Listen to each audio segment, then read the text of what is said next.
Oklahoma Gardening is a production of the Oklahoma Cooperative Extension Service as part of the land grant mission of the Division of Agricultural Sciences and Natural Resources at Oklahoma State University, dedicated to improving the quality of life of the citizens of Oklahoma through research-based information. Underwriting assistance for our program is provided by the Oklahoma Department of Agriculture, Food, and Forestry, helping to keep Oklahoma green and growing. Today on Oklahoma Gardening, host Casey Hentges transplants cool season vegetables outside. And we get ready for spring by revisiting some of our favorite gardens from last year with a tour of a Mediterranean villa, a visit to the Oklahoma State University President's Residence, and a stroll through the Myriad Gardens in Oklahoma City.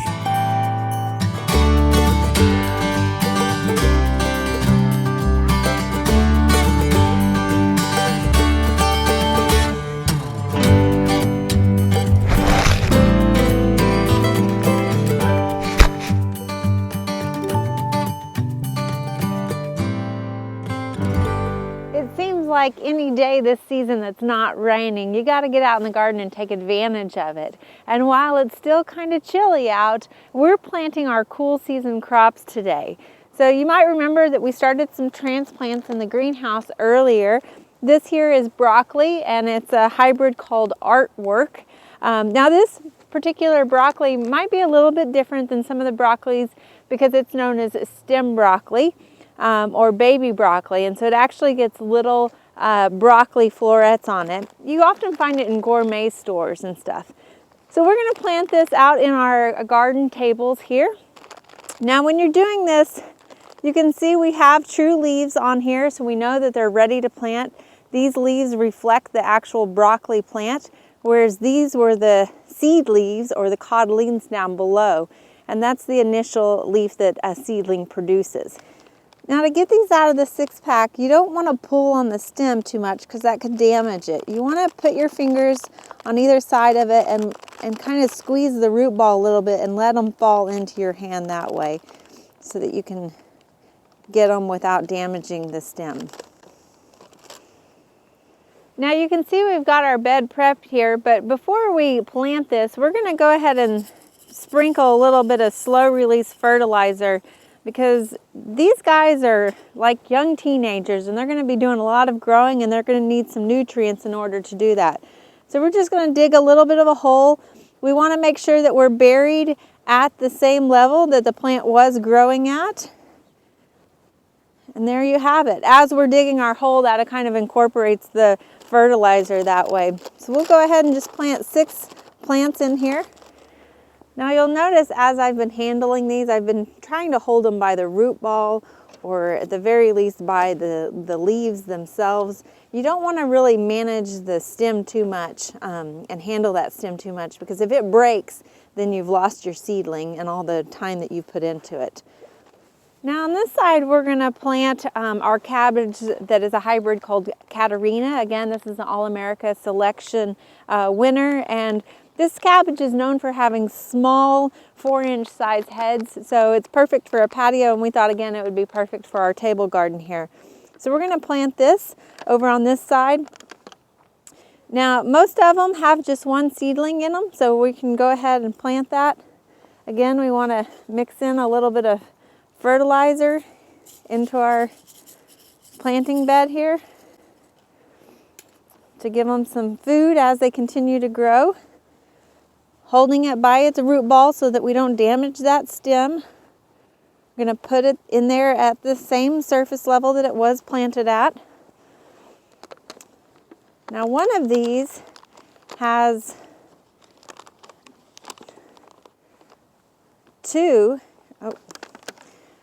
one of these actually has 2 plants in it.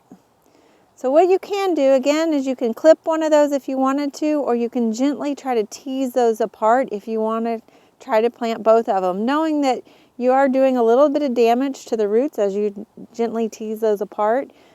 You might have to manipulate the stems a little bit in order to separate them.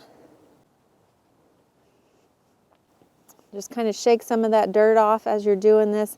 Again, you can see how much more disruptive this is to the root system versus just planting them. So there we've got those pulled apart. We'll go ahead and plant one of them. So that's just another alternative if you want to save as many of your seedlings as possible. You can do it that way. Now that we've got them planted, we want to make sure to label our plants again.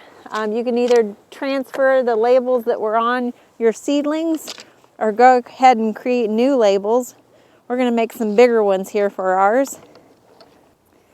Now that we've got them labeled, we just want to make sure that we water them in so that we have good root to soil contact.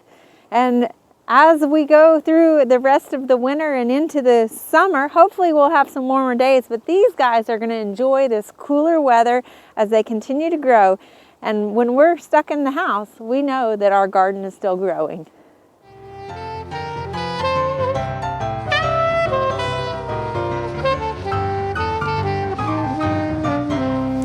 I'm joined by Jamie Brown with Total Environment, and we are in the backyard of the Burkhart family, and this backyard is just magnificent. I feel like I'm in a Tuscan villa or on the Mediterranean somewhere, but we're actually just off a golf course. Yes, that's true. And it's kind of tucked away, you know, where nobody really knows what's back here until you come back here, and then you have so much to see. Yeah, there's a lot going on in a fairly reasonable sized backyard. I mean, we've got this beautiful water garden. Yes. Lots of lava rock. Yes. I mean, was that original to being back here? The lava rock was original to the home. Actually, it used to be connected to the home on the other side, and then as the property sold, they walled it up and just made it more secluded to this area. So, and hence then just the pond kind of leading out to the cabana area. But what's nice is that it actually kind of gives you just a little bit of like you're away, tucked away with the sound of the water, right, you know, and the koi pond and such. And that's the thing about water gardens and water features is they create such a sound reducer, especially in an urban environment where you might have sirens and things like that. It's a nice way to drown out all that noise. The storks are a beautiful feature to the water garden as well. Aren't they? They just kind of added those recently. They had a lot of birds of prey that would like to come in and try to get the koi, and they've noticed once they added those in there that it did kind of reduce some of that. Oh, you know? Of course. Yeah, because and they've got, you know, light fixtures on them that illuminate them at night, which makes it very interesting. So it's not just decorative, but it's functional as well. It's functional. They are the guardians of the koi pond. Well, I love what they've done. You've got a live oak, and it seems like it's probably original. Yes. It's very mature, but I like how they've used it and incorporated it and actually hung their lanterns and things off of it, and the rain chains that they've incorporated in the home. It is, and I think that they like playing off of their, you know, off of the landscape and incorporating that into the design and the architecture of the home, you know, which is very unique. And Mrs. Burkhart, you said she's a gardener herself. She's a gardener. She has done a lot of this herself. She gets out here and plays all the time and plants. You'll see that soon when we go out by the cabana area. And she's always out here, you know, weeding and bouncing ideas off of each other, and, you know, what are we going to plan for the fall? And it's great working with her. This is just a beautiful space over here. Can you tell us, I mean, obviously she likes color? She does. She loves vibrant, bright color. It's cheerful, you know, it's something that she just likes to have a pop, you know, for the golfers that come by, and this is their little retreat, you know, to come and just sit in the evenings and enjoy the landscape and, you know, the golf course site. So this is their little retreat. Yeah, you know? and for something that's really public, I mean, you're right here on the golf course, but it feels private. It feels intimate up here. It does. So let's look at some of the plants. You've got your milkweed, it seems, that's going to seed, and it does. As you can see, it's attracted many of the monarchs. We've had larvae on it, so she likes to bring in, you know, stuff that helps the pollinators, you know, because she feels that's important, as we all do. Well, with all this color, I can't believe that she doesn't have even more butterflies already. So, well, that's we've got the smoke tree that was original to the home. We worked on it a little bit, trying to, you know, kind of fill it out a little bit, and then the choke cherry and. You know, just the border of the, you know, the portulaca just really brightens it up. And, you know, the hostas we had earlier, we had to kind of shade them. They were getting a little bit too much sun, but with everything else we've planted, I think that's, you know, it's kind of working a little Protect bit. them a little bit more. And the elephant ears, do you have to dig those or do you leave them? Or? We'll see. This is the first year she planted them, so we're going to see if she, pulls them up and overwinters them or just lets them come back because they're beautiful this year. Very nice. Well, thank you for sharing this lovely backyard with us. You're very welcome, Casey. Thank you.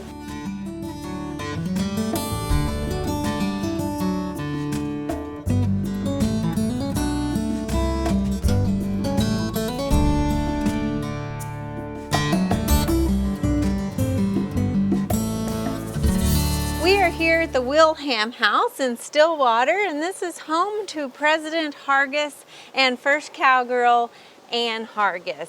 And this house has been here for quite a while, but we wanted to take a little closer look at it. And joining us today is John Stevens, a horticulturist with Landscape Services. And John, you've been maintaining this residential landscape for a few years, is that correct? Five. 5 years. So tell us a little bit how it is to maintain a residential landscape versus the main campus. Well, probably the biggest difference, Casey, is the amount of people that come by. On campus, you get a lot of foot traffic with all the thousands of students that come through. But out here, it's pretty quiet. It's just like, it's their home. There's this, when people come out here, it's planned. It's usually an event. And you have some big parties, though, you have to get ready for, too. We do. We have a lot of student events throughout the semester, and depending on what semester it is, spring or fall, depends on the amount of... Yeah, because I know they're really about opening up the home and having a few functions out here and stuff for people, and making it feel welcome for the students and stuff, too. That's correct. So let's talk a little bit. I mean, you've got some really neat detail out here. I mean, some of the stuff you probably wouldn't be able to do on main campus just because of the traffic, I would imagine. Oh, exactly. Yeah, we have a lot of feature beds that we can put more detail in. We don't have to worry about being disturbed by students walking by. Yeah. We have a lot of garden space areas just for vegetables and fruit. You do a lot of annual color? Do a lot of annual color. We have seasonal change out twice a year in the spring and in the fall.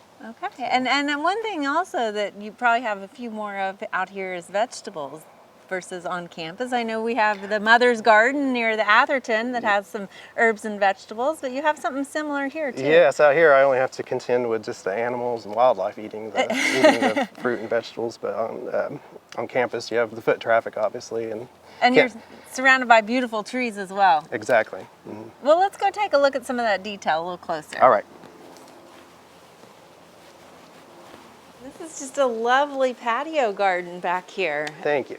It's kind of a nice little oasis for the Hentgeses, I imagine. Oh, yes, yes. And I have to first, let's talk about these trees here. I mean, this is just, they really kind of punctuate the garden and make a nice living wall. Oh, yes, yes.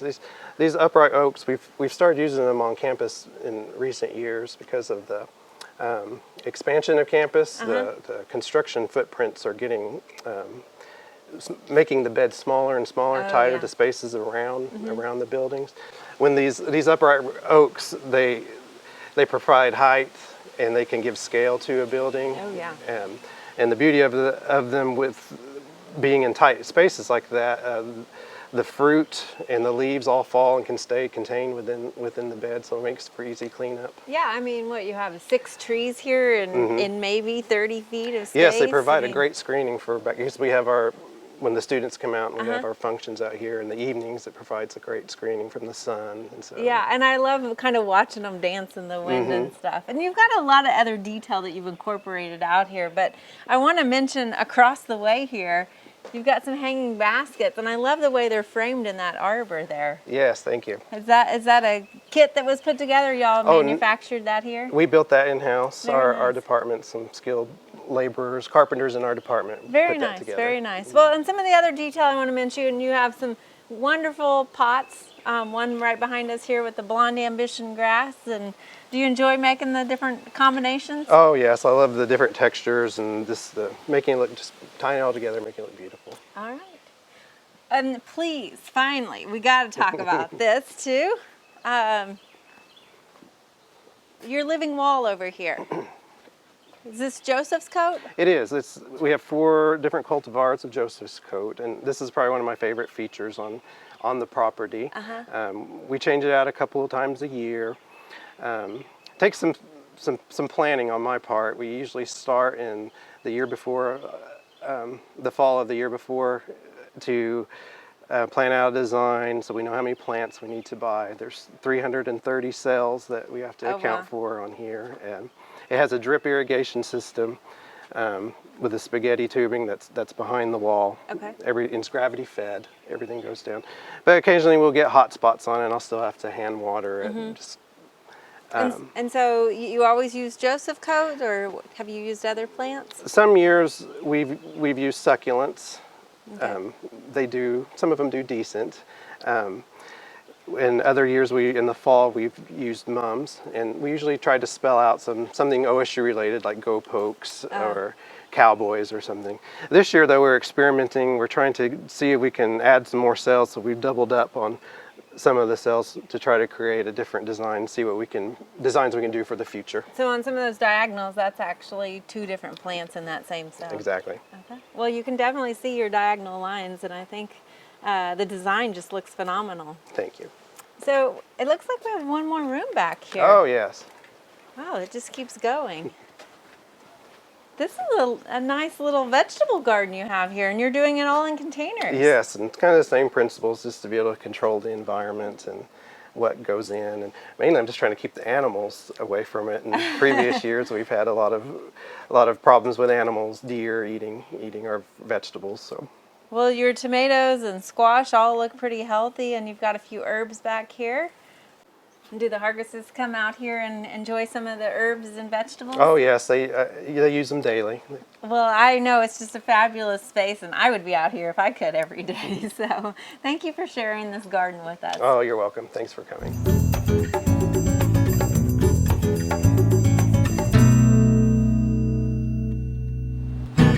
This season we've taken a look at several city parks in the Oklahoma City metropolitan area, and today we're at one of the most beautiful here at the Myriad Gardens in downtown Oklahoma City.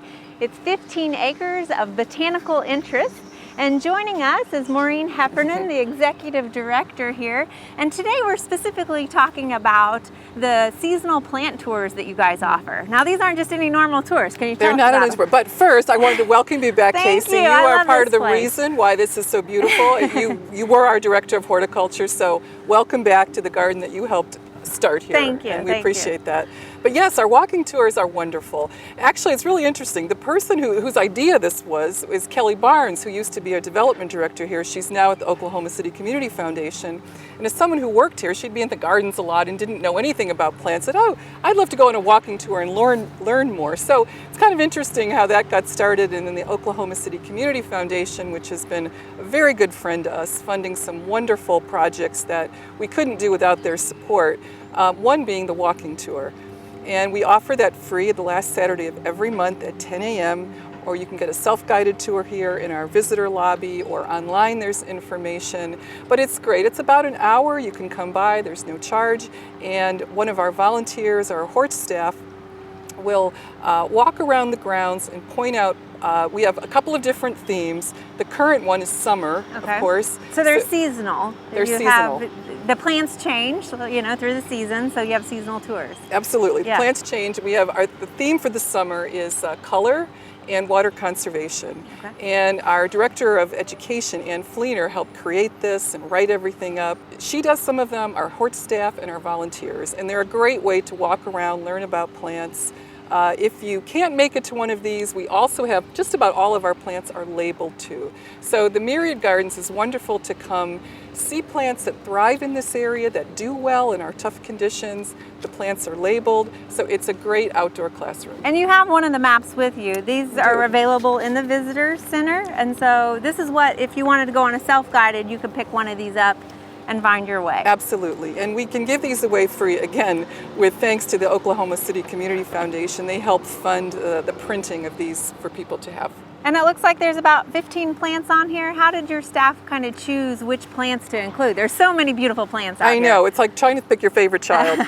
But it was a combination of things that we had, but the staff, Ann and Nate, worked together to think about some other plants to include that would be very good plants that people might like for the color, for their drought resistance, hardiness. So some were already here, and then some they curated back into it because they're good plants for people to know about. Well, we've got a few of those plants behind us here with the liatris, and so these are some of those plants that are more drought tolerant. Yes, this is our prairie garden. As you know, Casey, you helped to plant it. So this is one of my favorite gardens here. It's a wild garden, so you kind of have to change your perception about what a garden should look like. Right. But we wanted a prairie garden because this really showcases the genius of Oklahoma landscapes, the wild landscape, this beautiful prairie. So we have recreated that for the city, and just about everything you see here, from the grasses, the blue stems, to the asters, to coneflowers, to Mexican feathergrass, turtle plant, they're all drought resistant. In fact, they don't want to be overwatered. Right. And I know one of the reasons why we installed the prairie is because there's so many tourists that come to Oklahoma City and don't get to experience the prairie that's in Oklahoma. I know. I mean, they don't want an English garden here. Right. And just standing here, looking at the wind blow over this, it really gives that feeling of, oh, okay, I'm in Oklahoma now. I'm not in some other place or region. So it's been very popular. And the other wonderful thing about a garden like this is not only the color, the drought resistance, the hardiness, but this is a pollinator haven here. So the pollinators, this is an oasis. It's a great outdoor classroom to learn about plants and pollinators and the interactions. Well, let's go take a look at some other plants that are on this tour. Great. So Maureen, I know this was funded through the Oklahoma City Community Foundation, and one of their initiatives is to activate spaces. So we've actually walked about half a mile when you do this whole tour. You certainly do. You can walk more than that, but certainly if you do the whole tour, it's at least about a half a mile. So that gets you going, calms you down, relaxes you. It's great on a whole number of levels. Yeah. And in addition, they've funded other wellness programs here. We have exercise, biking, dancing, Zumba. So go to our website, look at all the things you can do here. Well, we've got a few plants that are on this tour. We've got our Mexican feathergrass and our red yucca, which is just beautiful. I know this is one of our #1 most asked about plants all the time. This is a gorgeous plant, and it just seems the color pops. It looks good with everything. It's tough, it's drought tolerant. It's a great plant, the red yucca. And it looks like the Russian sage is also, what's nice about these maps is if you're doing a self-guided, it's got a little description on here. So now, Russian sage to me is such a lovely, beautiful, romantic type plant. It's just kind of this blue cloud of color, very soft and lovely, and it's a great plant that can calm hot colors too. So it's wonderful with reds and yellows. It pops, but it's just beautiful on its own. It's tough. It's easy to care for. It's a wonderful plant for gardeners in Oklahoma. well, again, you know, we mentioned that it's a nice benefit to have these tours for exercise and also to learn more about plants. Great for business people who might be on a lunch break to come down, or if you have visitors in from out of town to bring them down and tour them. Again, where can they get maps like this? They can get this map in our visitor lobby, which is at the south end of the Crystal Bridge. There should be some information online. And again, people are welcome. Come out on the last Saturday of every month, year-round. There's a walking tour, which you'll greatly enjoy. All the plants you see, you'll learn a lot more about if you come on the tour. And a big thanks to the Oklahoma City Community Foundation for helping to sponsor this. Absolutely. And I have to say, one other project they're helping us with is a new shade garden, which we'll be building this summer. It'll open in October. So do come back and do a story on that, or come and see it. That's a good teaser. We will definitely be back. Thank you for joining us. Well, thanks for being here. Oklahoma Gardening would like to thank the Oklahoma City Community Foundation for the work that it does throughout Oklahoma and its support of our program. Since 1969, the Oklahoma City Community Foundation has worked with donors to create charitable funds and bring together and empower partnerships that benefit our community, both now and into the future. For more information about programs and opportunities for giving, visit the Foundation's website, occf.org. There are lots of great horticultural events this time of year. Be sure and consider these activities when you're making your plans for the weeks ahead.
Next week, we'll celebrate the Oklahoma Proven Plant Program. Turfgrass specialist Justin Moss will join Casey to aerify our warm season lawns. We'll prepare a straw bale garden for spring planting, and Barbara Brown will make a winter cream corn. We hope you join us then for more TV you'll grow to love. To find out more information about show topics, as well as recipes, videos, articles, fact sheets, and other resources, including a directory of local extension offices, be sure and visit our website, oklahomagardening.okstate.edu. And we always have great information, answers to questions, photos, and gardening discussions on your favorite social media as well. Join in on Facebook, Twitter, and Instagram. You can find this entire show and other recent shows, as well as individual segments on our Oklahoma Gardening YouTube channel. And tune in to our OK Gardening Classics YouTube channel to watch segments from previous hosts. Oklahoma Gardening is produced by the Oklahoma Cooperative Extension Service as part of the Division of Agricultural Sciences and Natural Resources at Oklahoma State University. The Botanic Garden at OSU is home to our studio gardens, and we encourage you to come visit this beautiful Stillwater jewel. We would like to thank our generous underwriter, the Oklahoma Department of Agriculture, Food, and Forestry. Additional support is also provided by Pond Pro Shop, Greenleaf Nursery and the Garden Debut Plants, the Oklahoma Horticultural Society, and the Tulsa Garden Club.